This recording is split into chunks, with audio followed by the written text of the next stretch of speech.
ভালো থাকে না আমার মন, আমি হলাম সুমন। আশেপাশে দেখি, ঘুরে দেখি কোথাও আনন্দ পাওয়া যায় নাকি।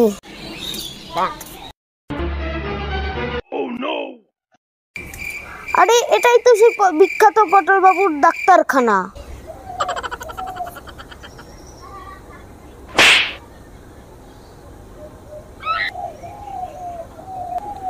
পটল বাবুর ডাক্তারখানা যত্ন সহকারে জ্যান্ত রোগী মারা এবং মরা রোগী জ্যান্ত করা হয়।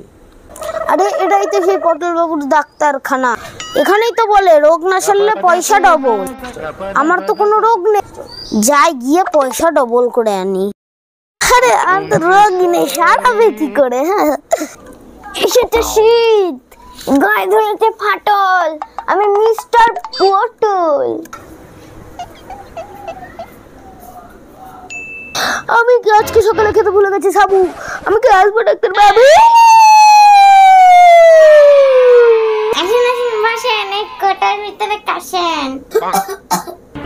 আপনার কি রোগ বলে ফেলান তো তাড়াতাড়ি। কি আর বলি ডাক্তার বাবু, যা হয়েছে বলুন, তাই তাই তাই মামা বাড়ি যাই।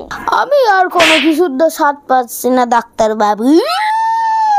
ও আমি বুঝে গেছি তোমার কি রোগ।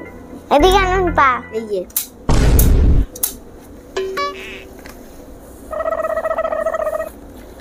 কি করতেছে, আমার তো কোনো কিছুই হয়নি, কি জানি কি করতেছে। তোমার ওষুধ আমি পেয়ে গেছি বৎস, তুমি কি ধরতে চাও মৎস্য? এই যে 7 নম্বর শিশি খেলে হবে তোমার ইসে, তোমার রোগ তাড়াতাড়ি সেরে যাবে। ডাক্তার বাবু আপনি কি খাওয়ালেন? এ তো গরু শুনো। এই তো আপনার টেস্ট ফ্রি এসেছে, এবার দিন 400 টাকা। এ তো আমাকে একটু পড়িয়ে দিল, যাই বাড়ি যাই।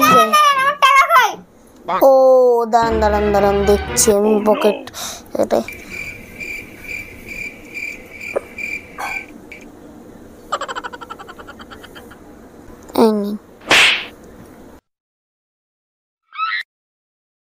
ডাক্তার বাবু, ডাক্তার বাবু, আমি কিছু দেখতে পাচ্ছি না ডাক্তার বাবু।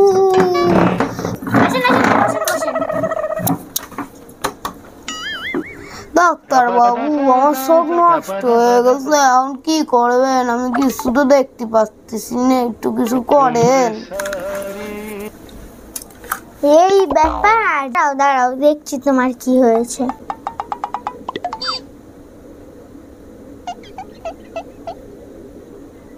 ডাক্তার বাবু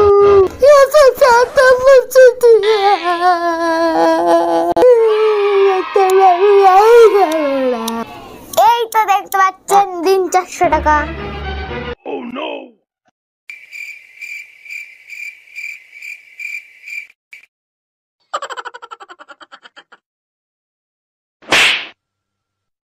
ডাক্তার আজকেও চুনা খাইয়ে দিল। এইবার যাই বাড়ি যাই।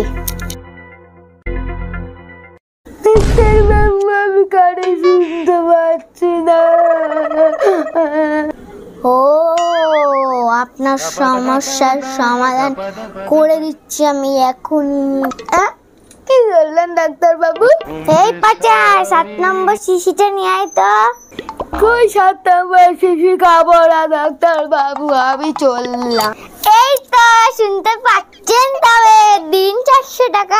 আবারও আমাকে বলতে পারিয়ে দিন। টুকে পাস করো ডাক্তার, আমার আর কোনোদিন আসবোই না, আর আপনার কাছে কোনো লোকও পারবো না। আমি বলে দেবো যে সবাইকে আপনি টুকে পাস করো ডাক্তার। হ্যাঁ।